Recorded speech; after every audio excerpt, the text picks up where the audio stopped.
2025 is here and the job market continues to evolve. Join me as I dive into the future and predict the top job trends for the year ahead. Can I nail it, or will I totally miss the mark?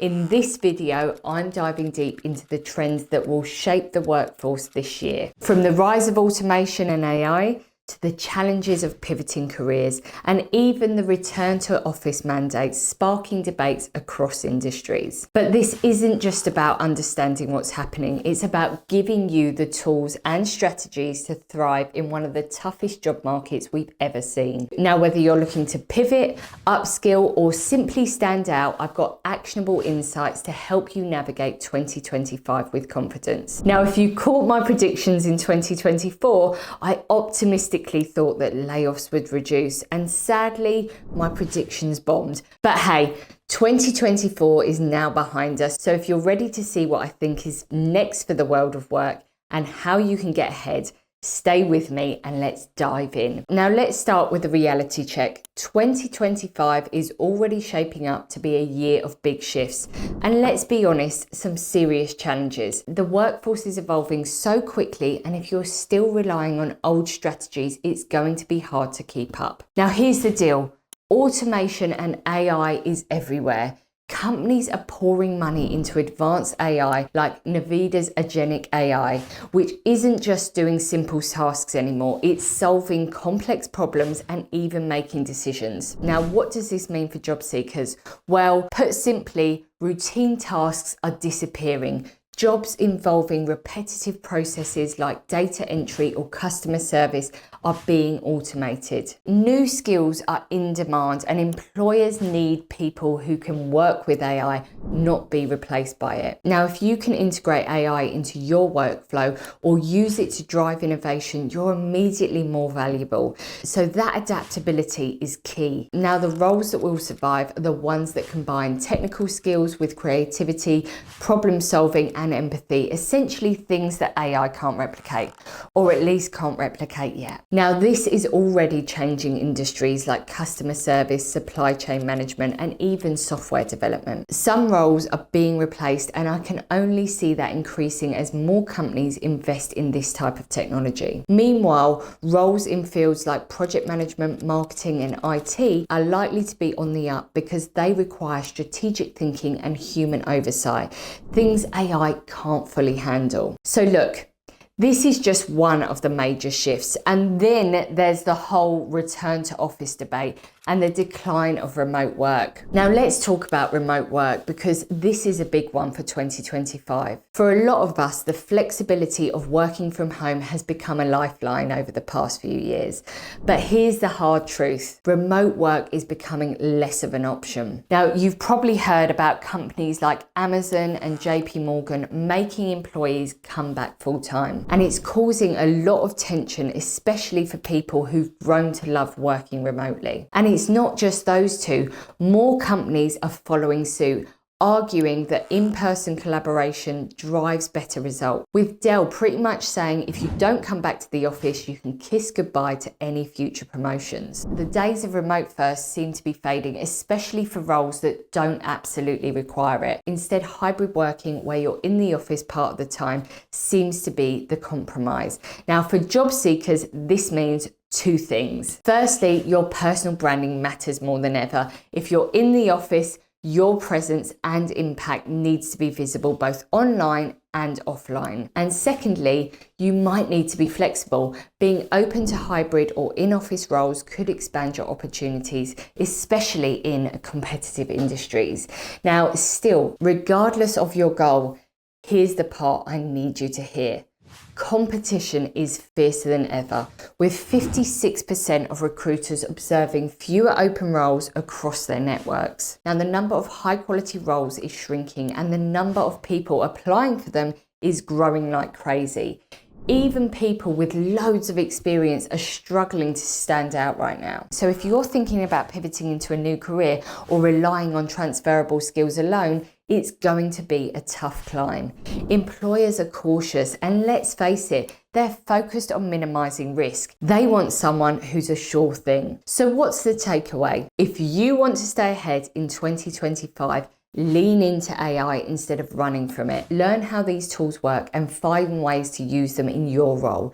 Employers are actively looking for candidates who can navigate this new landscape. And don't get me wrong, upskilling in AI doesn't mean that you need to become a programmer.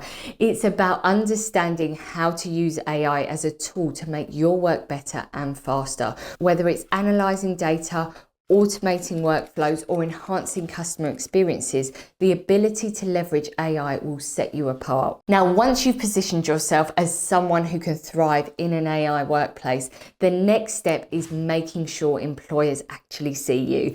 And that's where following new job search strategies comes in. Now, if you're relying on job boards or submitting applications online, you're playing the hardest, least effective game out there. I'm not saying it's impossible, but for most people, especially if you're trying to pivot, the odds are stacked against you. So we've talked about the challenges, fierce competition, and even the rise of AI. Now let's focus on what you can actually do to thrive in this market, starting with personal branding. Whether you like it or not, employers are looking you up online. Before they read your resume, before they call you for an interview, they're Googling your name or pulling up your LinkedIn profile. Probably just the latter, but you never know what kind of stalker level the recruiter or hiring manager is on. Yes, this is a thing, and let's not pretend you wouldn't be tempted to do the same thing if you were running your own business and looking for your next superstar. So let me ask you this. If a potential employer landed on your profile right now, what would they see? Does your profile tell the story of someone who's skilled, focused, and ready to solve their problems? Because that's what they're looking for. Now, if you need to optimize your profile, you should check out my complete LinkedIn profile series where I'll show you what to include from top to bottom. But building a personal brand is about more than just a good profile. It's about showing your expertise and positioning yourself as someone who knows what they're doing. It's about standing out as an authority in your field because let's face it, employers want people who aren't afraid to share their opinions. Well, so long as yours isn't in complete contrast to theirs, of course. And lastly, it's about building trust. When you're consistently showing up online, they're getting a sense of who you are before you've even spoken. Here's an example. Let's say you're in marketing and you regularly post insights about the current trends or share success stories from your past projects. When a hiring manager comes across your profile, they're not just seeing a candidate, they're seeing someone who knows their stuff and just might be the solution to their problem. Now, it's this sort of thing that can put you ahead of 99% of applicants. And that's why I have an entire module dedicated to building a strong network and personal brand in my Career Growth Accelerator program. Now, I refer to it as my Authority Accelerator, and my clients have used this system to attract attention, generate opportunities, and get hiring managers to be reaching out to them instead of them having to apply online. Now, for more details, click the link in the description below. Now, let's talk about direct outreach. Now, this is a game changer, especially in a competitive market. You see, the problem with online applications is they're impersonal. They go through applicant tracking systems and they often leave you waiting, sometimes forever. But when you reach out directly to hiring managers, you're cutting through all that noise. And no, it's not as intimidating as it sounds. Here's how you do it. So just find the person who would likely be your boss, someone like a director, VP or team lead. Send them a short, thoughtful message that highlights the impact you can make and shows you've done your homework. Now, I'd recommend watching my video about the 3-sentence cover letter, where you can also download my free template, and then follow up if you don't get a response first time round. Now, of course, you still might not get a response, but a lot of people stop after one message, and in my opinion, persistence, if polite, goes a long way. So for example, if you're a HR professional targeting a company expanding globally, you could say, "Hi Bob," or whatever the person's name is, "I saw your company is expanding into new markets. In my previous role, I developed hiring strategies that supported similar growth and increased headcount by almost 40%.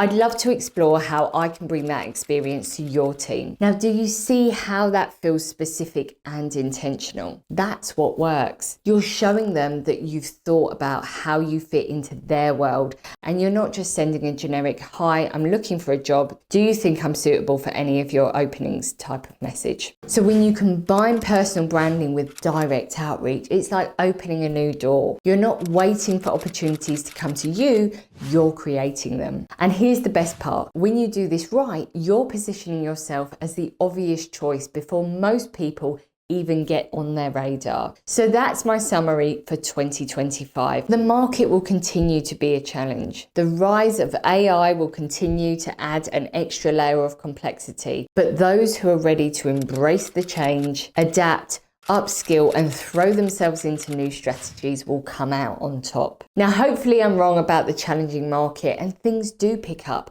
but for now, that's what I'm predicting and only time will tell. But hey, I'd love to hear your predictions. What do you think will happen? Or maybe you're already experiencing some of the challenges I mentioned. If so, leave a comment below. I'd love to hear your thoughts. And if you found this video insightful and want to get started building your personal brand, check out my LinkedIn series so that you can get your shop window in order. I'll see you there.